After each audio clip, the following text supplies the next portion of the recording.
ಸುಮಾರು 70 ಸಿಬ್ಬಂದಿಗಳ 7 ತಂಡಗಳ ಮೂಲಕ ಚಂಬೆ ಬೆಳ್ಳೂರು ಗ್ರಾಮದ ಭದ್ರಕಾಳಿ ದೇವಾಲಯದಿಂದ ಹುಲಿ ಪತ್ತೆ ಕಾರ್ಯಾಚರಣೆ ಆರಂಭಿಸಿದ ಅರಣ್ಯ ಇಲಾಖೆ. ವಿರಾಜಪೇಟೆಗೆ ಸಮೀಪವಿರುವ ಮಗ್ಗುಲ, ಹೈಮಂಗಲ, ಚಂಬೆ ಬೆಳ್ಳೂರು, ಪುದುಕೋಟೆ, ಕುಕ್ಲೂರು ಈ ಭಾಗದಲ್ಲಿ ಒಂದು ವಾರದಿಂದೀಚೆಗೆ ಹುಲಿ ಅಲ್ಲಲ್ಲೇ ಪ್ರತ್ಯಕ್ಷವಾಗುತ್ತಿತ್ತು. ರಸ್ತೆ ಬದಿ ರಾತ್ರಿ ವೇಳೆ ವಾಹನ ಸವಾರರಿಗೆ ಗೋಚರವಾಗುತ್ತಿದ್ದು ಗ್ರಾಮಸ್ಥರ ನಿದ್ದೆ ಕೆಡಿಸಿದೆ. ಗ್ರಾಮದ ಹಲವಾರು ಕಾಫಿ ತೋಟ ಮತ್ತು ಗದ್ದೆಗಳಲ್ಲಿ ಹುಲಿ ಹೆಜ್ಜೆಗಳು ಪ್ರತಿನಿತ್ಯ ಗೋಚರವಾಗುತ್ತಿದ್ದು ತೋಟಕ್ಕೆ ಹೋಗಿ ಕೆಲಸ ಮಾಡಲು ಕೂಲಿ ಕಾರ್ಮಿಕರು ಹಿಂದೇಟು ಹಾಕುವಂತಾಗಿದೆ. ಈ ನಿಟ್ಟಿನಲ್ಲಿ ಇಂದು ಬೆಳಿಗ್ಗೆ ಚಂಬೆ ಬೆಳ್ಳೂರು ಗ್ರಾಮದ ಭದ್ರಕಾಳಿ ದೇವಾಲಯದ ಬಳಿ ಸಭೆ ಸೇರಿದ್ದ ರಾಜ್ಯ ವನ್ಯಜೀವಿ ಮಂಡಳಿ ಸದಸ್ಯ ಸಂಕೇತ್ ಪೂವಯ್ಯ ಹಾಗೂ ಡಿಸಿಎಫ್ ಜಗನ್ನಾಥ್ ಮತ್ತು ಗ್ರಾಮಸ್ಥರು ಹುಲಿ ಕಾರ್ಯಾಚರಣೆ ಬಗ್ಗೆ ಕೆಲಹೊತ್ತು ಚರ್ಚಿಸಿದರು. ಬಳಿಕ ದೇವರಿಗೆ ಪ್ರಾರ್ಥನೆ ಸಲ್ಲಿಸಿ ಪಟಾಕಿ ಸಿಡಿಸುತ್ತಾ ಪಿಪಿ ಸದ್ದು ಮಾಡುತ್ತಾ ಅರಣ್ಯ ಸಿಬ್ಬಂದಿಗಳು ಹುಲಿ ಕಾರ್ಯಾಚರಣೆಯನ್ನು ಪ್ರಾರಂಭಿಸಿದರು. ಅಲ್ಲೊಂದು ಹೋಮ್ ಸ್ಟೇ ಇದೆ, ಅಲ್ಲಿ ನೋಡಿದ್ರೆ ಗೊತ್ತಾಗುತ್ತೆ. ಅದ್ರದ್ದು ರೈಟ್ ಲೆಗ್ ಅಲ್ಲೇ ಹಾಕಿದೆ ತಮ್ಮ ಕಾಲ ಹತ್ರ. ಅಲ್ಲಿ ಎಡ್ಜಿಗೆ ಬಿದ್ದಿದೆ.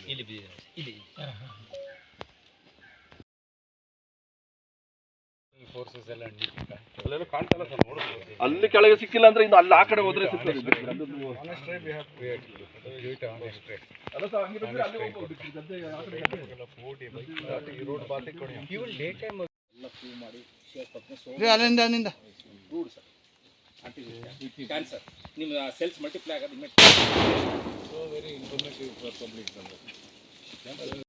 ಇಟ್ಕೊಂಡಿದ್ದೀವಿ. ಅದು ಹುಲಿ ಹೋಗಿದೆ, ಇಲ್ಲ ಅಂದರೆ ಸೆರೆ ಹಿಡಿಯುವಂಥದ್ದು.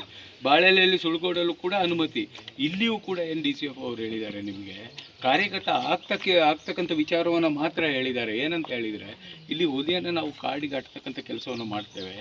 ಅದೇ ರೀತಿ ನಾವು ಇಲಾಖೆಯಿಂದ ಆ ಹುಲಿಯನ್ನು ಸೆರೆ ಹಿಡಿಯೋದಕ್ಕೂ ಕೂಡ ಪ್ರಸ್ತಾವನೆಯನ್ನು ಸಲ್ಲಿಸಿ ನಾವು ಅದನ್ನು ತಯಾರಿಟ್ಕೊಳ್ತೇವೆ.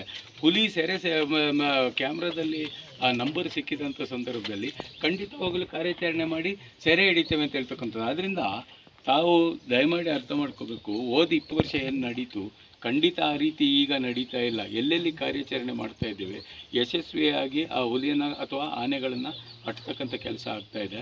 ಮತ್ತು ಮಾನ್ಯ ಶಾಸಕರು ಪೊನ್ನಣ್ಣನವರು ಇದನ್ನು ಅತ್ಯಂತ ಗಂಭೀರವಾಗಿ ತಗೊಂಡಿರೋದ್ರಿಂದ ಇನ್ನೂ 2-3 ವರ್ಷದಲ್ಲಿ ಇದಕ್ಕೆ ಶಾಶ್ವತವಾಗಿ ಪರಿಹಾರ ಕಂಡುಕೊಳ್ತಕ್ಕಂಥ ನಿಟ್ಟಿನಲ್ಲಿ ನಾವು ಹಗಲಿರುಳು ಶ್ರಮಿಸ್ತಾ ಇದ್ದೇವೆ. ನಾವು ಬೆಳಗಿಂದ ರಾತ್ರಿ ತನಕ ಇದೇ ಕೆಲಸವನ್ನು ಮಾಡ್ತೀವಿ. ಹಲವಾರು ದಿನಗಳಿಂದ ಕಾಡು ಪ್ರಾಣಿಗಳ ಉಪಟಳ ಏನು ಅತಿರೇಕದಲ್ಲಿದೆ ಅಂತ ಹೇಳಲಿಕ್ಕೆ ನಾನು ಒಪ್ಕೊಳ್ತೀನಿ. ಇಲಾಖೆ ವತಿಯಿಂದ ಅದನ್ನು ಏನು ಅಲೆಗಳೆಯ ಪ್ರಶ್ನೆ ಇಲ್ಲ.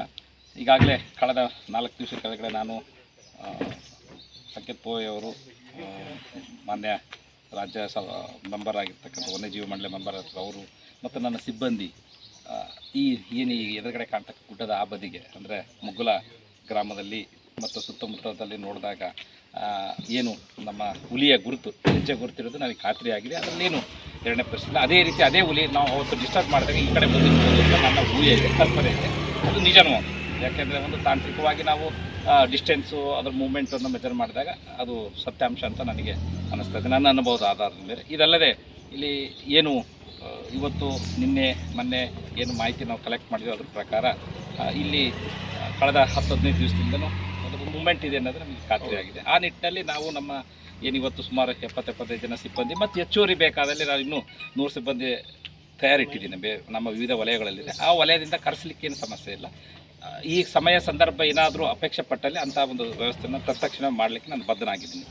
ಇದಲ್ಲದೆ ಏನು ಸುತ್ತಮುತ್ತ ಈ ರೀತಿ ಎಷ್ಟು ವರ್ಷಗಳಿಂದ ಆಗಿತ್ತು, ಈ ಮಂತಲ್ಲಿ ಬಂದು ಹೋಗಿತ್ತಾ ಅಥವಾ ಇದೇ ದಿನಗಳಲ್ಲಿ ಈ ರೀತಿ ವ್ಯತಿರಿಕ್ತವಾಗಿ ಅದು ಹುಲಿ ಬಂದು ಹೋಗ್ತಾ ಇತ್ತಾ, ಕಾರಣವೇನಿರೋದನ್ನು ಸ್ವಲ್ಪ ನಾವು ಅನಲೈಸ್ ಮಾಡಲಿಕ್ಕೆ ಆ GPS ಪಾಯಿಂಟ್ಸನ್ನು ಏನು ಕ್ಯಾಟ್ಲ್ ಕಿಲ್ ಆಗಿರ್ಬೋದು, ಅದು ಪಗ್ಮಾರ್ಕ್ ಕಿಲ್ ಆಗಿರೋದನ್ನು ನಾವು ನಕಾಶೆಯಲ್ಲಿ ಗುರುತಿಸ್ಕೊಳ್ತಾ ಇದ್ದೀವಿ. ನಕಾಶೆಯಲ್ಲಿ ಗುರುತಿಸಿ ಅದರ ಚಲನವಲ್ಲ ಯಾವುದು, ಆಮೇಲೆ ಪಗ್ಮಾರ್ಕ್ ಸೈಜು, ವಿಡ್ತು, ಅಗಲ ಅದು ಅದೇ ಹುಲಿನ ಅಥವಾ ಹೊಸದಾಗಿ ಹುಲಿ ಬರ್ತಾ ಇದೆಯಾ, ಈ ಸ್ವಲ್ಪ ನಾವು ತಾಂತ್ರಿಕವಾಗಿ ಸೈಂಟಿಫಿಕ್ಕಾಗಿ ಅನಲೈಸ್ ಮಾಡಬೇಕಾಗ್ತದೆ ಯಾವುದೇ ಒಂದು ದೊಡ್ಡ ಡಿಸಿಷನ್ ತೊಗೋಬೇಕಾದ್ರೆ. ಈಗಾಗಲೇ ನಮ್ಮಲ್ಲಿ ಹುಲಿ ಹಿಡಿಲಿಕ್ಕೆ ಒಂದು ಪ್ರಸ್ತಾವನೆ ಈಗ ನಾವೇನು ಪೊನ್ನಪೇಟೆ ವಲಯದಲ್ಲಿ ಆಗಿ ಅಪ್ರೂವ್ ಆಗಿ ಬಂದಿದೆ. ಇದೇ ರೀತಿ ಈ ಹುಲಿ ತತ್ಕ್ಷಣವೇ ನಮ್ಮ ಕ್ಯಾಮ್ರಾ ಟ್ರಾಫಿಕ್ ಬಿದ್ದ ತಕ್ಷಣವೇ ಅದನ್ನು ಹಿಡಿಲಿಕ್ಕೆ ನಾವು ಒಂದು ಪ್ರಸ್ತಾವನೆ ಸಲ್ಲಿಸಿ ಅನುಮತಿನ ಪಡೆದು ಇಟ್ಕೊಳ್ತೀವಿ.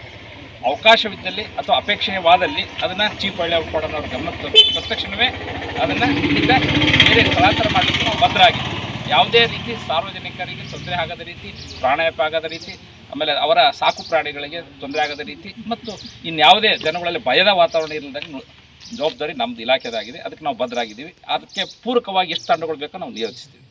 ಆದರೆ ಸಾರ್ವಜನಿಕರಿಗೆ ಕೋರ್ಕೊಳ್ಳೋದಿಷ್ಟೇ, ತಾವು ಹೋಗಬೇಕಾದ್ರೆ ಒಬ್ಬಂಟಿಗಾರ ಹೋಗೋದು ಬೇಡ. ತಾವು ಮಿನಿಮಮ್ 2 ರಿಂದ 3 ಜನ ಒಟ್ಟಿಗೆ ಏರಿ, ಆದಷ್ಟು ಏನಾದರೂ ಒಂದು ದೊಣ್ಣೆ ಗಿಣ್ಣೆ ಏನಾದ್ರು ಜೊತೆಗಿರಲಿ ಅಂತ ನನ್ನ ಉದ್ದೇಶ. ಏನಪ್ಪ ಅಂದರೆ ಅಚಾತುರ್ಯವಾಗಿ ಸಡನ್ನಾಗಿ ಅದು ನಿಮಗೆ ಅಂದರೆ ಅನ್ವಾರಂಟೆಡ್ ಅಂತಂದರೆ ಆ ಸಮಯದಲ್ಲಿ ಅದು ಗಾಬರಿಯಾಗಿ ಏನಾದ್ರು ಅಂತ ಒಂದು ಪರಿಣಾಮಗಳು ಆಗದ ರೀತಿ ತಾವು ನೋಡ್ಕೋಬೇಕಾಗಿ ತಮ್ಮಲ್ಲಿ ಕೇಳ್ಕೊಳ್ತೀನಿ. ಆದರೆ ಯಾರಾದರೂ ಒಂದು ಪಗ್ ಮಾರ್ಕ್ ಅಥವಾ ರೋರಿಂಗ್ ಸೌಂಡ್ ಅಂದರೆ ಗರ್ಜನೆ ಸೌಂಡ್ ಕೇಳಿದ ತಕ್ಷಣ ಇಲಾಖೆ ಗಮನಿಸ್ತದೆ. ನಾವು ತಕ್ಷಣವೇ ಕಾರ್ಯಪ್ರವೃತ್ತರಾಗಿ ಅದನ್ನು ಆ ಸ್ಥಳದಿಂದ ಸ್ಥಳಾಂತರಿಸಲಿಕ್ಕೆ ಅಥವಾ ಡ್ರೈವ್ ಮಾಡಲಿಕ್ಕೆ ಪ್ರಾಮಾಣಿಕವಾಗಿ ನಾವು ಪ್ರಯತ್ನ ಮಾಡ್ತೀವಿ. ತಾವೆಲ್ಲ ಇದಕ್ಕೆ ಸಹಕರಿಸಬೇಕು. ಇದಲ್ಲದೆ ಏನಿಗೆ ಕ್ಯಾಟ್ಲಿಕ್ ಇಲ್ಲ ಆಗಿತ್ತು ಕಳೆದ 1 ತಿಂಗಳು 1.5 ತಿಂಗಳ ಕೆಳಗೆ ನಮ್ಮ 1 ತಿಂಗಳಾಯಿತು. ಈಗಾಗಲೇ ಅದಕ್ಕೆ ಪೇಮೆಂಟ್ ಆಗಿದೆ. ತಮ್ಮ ಅಕೌಂಟಿಗೆ ಫಸ್ಟ್ ಇವತ್ತು ಅಥವಾ ನಾಳೆ ಜಮಾ ಆಗುತ್ತೆ. ಇದಕ್ಕೆ ನಾವು ಬದ್ಧರಾಗಿದ್ದೇವೆ. ಈ ಜನಗಳ ನೋವನ್ನು ಮತ್ತು ಅವರ ಈ ಸಂದರ್ಭದಲ್ಲಿ ಚಂಬೆಬೆಳ್ಳೂರು ಗ್ರಾಮದ ಕುಳೇರರನ್ನ ಊರಿನ ಮುಖ್ಯಸ್ಥ ಚಾರಿಮಂಡ ಪ್ರಕಾಶ್, ಕೊಳುವಂಡ ಹರೀಶ್, ಉಳಿಯಡ ಜೀವನ್, ಮುತ್ತಪ್ಪ, ನಾಮನಿರ್ದೇಶನ ಪುರಸಭಾ ಸದಸ್ಯ ಶಬರೀಶ್ ಶೆಟ್ಟಿ, ಸಹಾಯಕ ಅರಣ್ಯ ಸಂರಕ್ಷಣಾಧಿಕಾರಿ ಗೋಪಾಲ್, ವಲಯ ಅರಣ್ಯಾಧಿಕಾರಿ ಕೆವಿ ಶಿವರಾಮ್, ಉಪವಲಯ ಅರಣ್ಯಾಧಿಕಾರಿ ಆನೆ ಕಾರ್ಯಪಡೆ ಪ್ರಶಾಂತ್, ಅರಣ್ಯ ರಕ್ಷಕ ನಾಗರಾಜ್, ರಡರಟ್ಟಿ ಅರಣ್ಯ ಸಿಬ್ಬಂದಿಗಳು ಉಪಸ್ಥಿತರಿದ್ದರು.